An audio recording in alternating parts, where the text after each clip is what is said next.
Move it, troopers! On the double! Fire!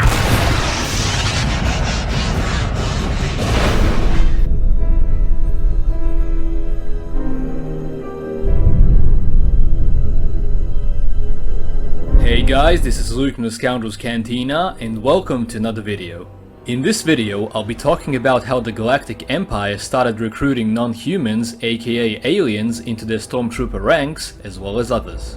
As always, we'll mix in the expanded universe and canon, because we believe that there is no reason why most of it can't fit together. So anyway, let's begin. In the Star Wars galaxy, humans were thought of as the race that contributed the most to the galaxy than any other species, and that they were superior to all others. Humans that believed that would back up their claim by stating that humans were the ones that founded the Galactic Republic around 25,000 years before the Battle of Yavin. Since the foundation of the Republic, and even before it, this so-called speciesism existed and would also be seen during the Clone Wars, which went on from 22 BBY to 19 BBY. The Republic military would almost completely be consisted of humans and would fight against the Separatists, whose leaders were mostly alien. Count Dooku as a human would be labeled as a traitor by the Republic because of being aligned with the alien Separatists, and also because of Republic propaganda against their views as well as their species. In 19 BBY, when the Galactic Empire was formed from the Republic, its views haven't changed but were in fact embraced even more because it benefited the Empire. Emperor Palpatine probably wasn't a speciesist, since it didn't bother him at all to have high-ranking aliens such as Mass Amida by his side. Grand Admiral Thrawn is also another good example, because the Emperor highly praised him as he grew through the ranks. Jango Fett clones that survived the Clone Wars would become Stormtroopers for the Empire and would slowly stop being produced. In the following years of the Empire, clones would become a minority thanks to the Empire filling its ranks with birth-born human recruits. Stormtrooper numbers were infinite and were the backbone of the Empire, enforcing the Emperor's will for years to come. In 4 ABY, at the Battle of Endor, the Emperor was killed and the second Death Star was destroyed.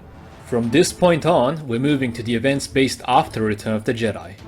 Due to the sudden vacuum of power created by the Emperor's death, the leaderless Empire fractured into numerous factions, fragmenting the Stormtrooper Corps between various warlords and claimants to the Imperial throne. In the decades after the Galactic Civil War concluded with victory for the New Republic, the Stormtrooper Corps continued to exist, although in a heavily reduced state, mirroring the Empire's devolution into the Imperial remnant.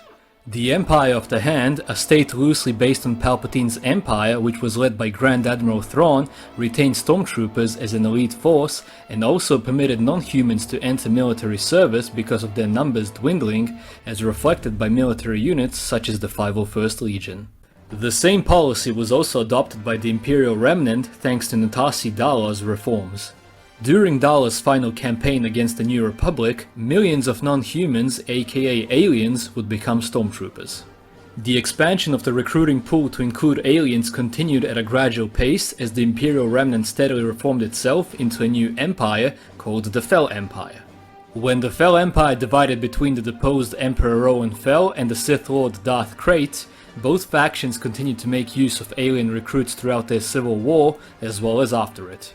Alien Stormtroopers would be a regular thing with all factions that utilize Stormtroopers until the year's end in the post-Return of the Jedi expanded universe with 140 ABY, after which there are no more stories.